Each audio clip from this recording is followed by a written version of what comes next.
అందమై ఈ గాలిలో గంధమై నా తోటలో చైత్రమై ఈ బాటనే నడచిరా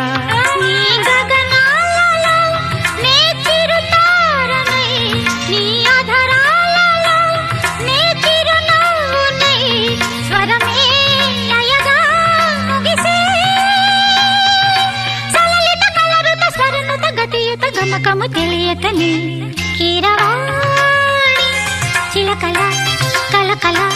పాడలేదు వలపులే తెలుపగా ఇలా రాలిన పువ్వులు వెదజల్లిన తావుల అలికిడి ఎరుగని పిలుపుల అలిగిన మంజుల వాణి కీరవాణి